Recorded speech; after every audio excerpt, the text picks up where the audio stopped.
Assalamualaikum warahmatullahi wabarakatuh. Perkenalkan nama saya Muhammad Fikdan Reko Martaga dengan NPM 21066439192. Nah, di sini saya akan menjelaskan tentang pengejauhan tahan Pancasila pada sila pertama. Apa sih pengejauhan tahan itu dalam Pancasila? Nanti akan saya bahas di slide selanjutnya. Sebelum kita masuk ke pengejauhan tahan yang ada di Pancasila pada sila pertama, di sini saya akan menjelaskan arti dari pengejauhan tahan menurut KBBI. Nah, menurut KBBI, pengejauhan tahan adalah penjelmaan atau perwujudan, pelaksanaan ataupun manifestasi dari suatu posisi, kondisi, sikap, pendirian, dan sebagainya. Dan Pancasila itu adalah termasuk pendirian kalau menurut saya ya. Jadi sebuah prinsip yang kita pegang nantinya selama menjalani hidup. Jadi ya pengejauhan tahan adalah itu. Artinya nanti kita akan mencari perwujudan nih dari sebuah Pancasila sila pertama. Bagaimana sih perwujudannya yang kita lakukan selama kegiatan kita sehari-hari di lingkungan kita. Jika kita baca di hakikat pengejauhan tahan Pancasila, itu mengandung pengertian bahwa setiap perilaku elemen bangsa dan negara, baik yang memerintah ataupun yang diperintah, kita harus memiliki moral kesatuan antara satu sama lain dan juga semangat kekeluargaan, saling mendukung. Nah, itu semua untuk mencapai tujuan nasional keadilan sosial sebagai komitmen bangsa Indonesia yang kalian tahu itu sudah dituangkan di dalam pembukaan Undang-Undang Dasar 1945. Baik, ya kita tahu tadi pengejauhan tahan salah satunya diartikan sebagai perwujudan dari sebuah pendirian atau prinsip. Pada tugas ini merupakan penjelasan mengenai wujud dari sila pertama itu yang berbunyi ketuhanan yang Maha Esa. Jadi nanti kita di sini akan mencari wujud yang terlihat secara nyata tentang yang melihatkan ketuhanan yang Maha Esa. Nah, bagaimana sih wujudnya? Contoh-contohnya apa aja akan saya jelaskan di slide berikut. Ya, ini adalah contoh dari beberapa wujud dari Pancasila sila pertama ketuhanan yang Maha Esa. Yang mana yang kita lihat ada anak-anak sekolah yang dia sebelum memulai kegiatan sekolah dia berdoa. Artinya apa? Artinya dia menerapkan kegiatan agama sebelum dia melakukan kegiatan sehari-hari. Ada juga yang kita lihat eh, demo seperti Indonesia Umat Cinta Damai, kemudian ya demo.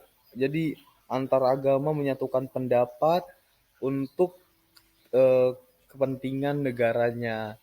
Ada juga yang kita menghormati kegiatan agama lain seperti yang di pojok kiri atas ini kita menghormati agama lain untuk melakukan kegiatan kepercayaan yang dipercayanya seperti itu. Oke, sebagai wujud sila pertama, yang pertama kita itu harus meyakini adanya Tuhan yang Maha Esa.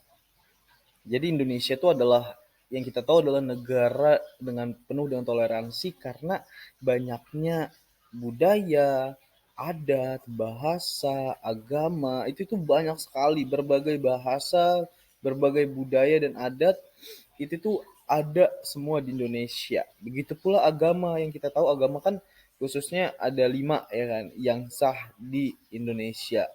Maka dari itu, kita sebagai masyarakat Indonesia wajib memilih salah satu kepercayaan yang ada di Indonesia untuk kita percaya sebagai Tuhan Yang Maha Esa. Karena di Pancasila juga mengajarkan ke kita bahwa kita harus percaya kepada Tuhan untuk menjalani segala bentuk kegiatan yang kita lakukan di negara Indonesia ini. Nah, yang kedua adalah pemerintah ataupun perusahaan itu menerapkan hari libur untuk hari besar setiap agama yang diakui di Indonesia. Dan itu sudah terjadi ya di Indonesia ya. Karena gini, banyaknya agama di Indonesia itu sehingga untuk menghormati hari besarnya dari masing-masing agama itu diliburkanlah dan ditiadakanlah kegiatan aktivitas pada hari besar tersebut. Itu semua demi untuk menghormati hari besar itu. Karena kita di sini kita menghormati agama lain ketika ada kegiatan penting di hari besarnya tersebut. Oke. Yang ketiga, hidup dan bekerja sama antar pemeluk agama dan tidak memandang agama dalam bekerja sama. Pekerjaan pastinya akan mudah jika bekerja sama dengan rekan kerja. Di Indonesia, untuk bekerja sama dalam pekerjaan itu sudah menjadi budaya, teman-teman. Tetapi di dalam budaya ini, banyak sekali masyarakat Indonesia yang mau bekerja sama harus dengan syarat sama agamanya. Jadi mereka tidak mau nih bekerja sama dengan orang yang berbeda agama. Karena salah satu alasannya adalah cara hidupnya berbeda, cara pandangannya berbeda, sehingga mereka takut, banyak ketakutan antara masing-masing umat jika bekerja sama dengan orang yang berbeda agama. Padahal yang kita tahu nih ya, dalam bekerja sama, hal pribadi orang itu tidak ada hubungannya. Seperti agama, budayanya, adatnya, itu tidak ada hubungannya. Karena dalam bekerja sama, kita harus profesional dengan melihat skill dan juga konsistennya saja. Nah, tetapi malah banyak orang Indonesia yang menggunakan hal pribadinya untuk menjadi alasan kenapa kita harus bekerja sama dengan dia. Begitu. Yang terakhir, memperbolehkan ajaran agama lain yang sah di Indonesia untuk diajarkan kepada penerus generasi masing-masing agamanya.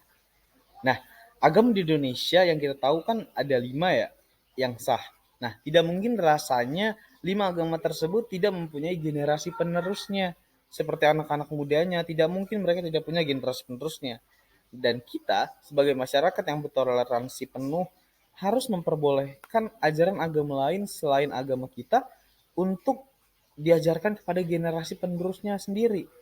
Tetapi pastinya ini sudah diatur nih di tempat yang semestinya. Contoh, untuk agama Kristen itu diajarkan kepada generasinya di sekolah Kristen saja. Begitu pula yang eh, agama Islam yang diajarkan kepada sekolah ataupun generasi penerus yang sekolahnya mayoritas Islam.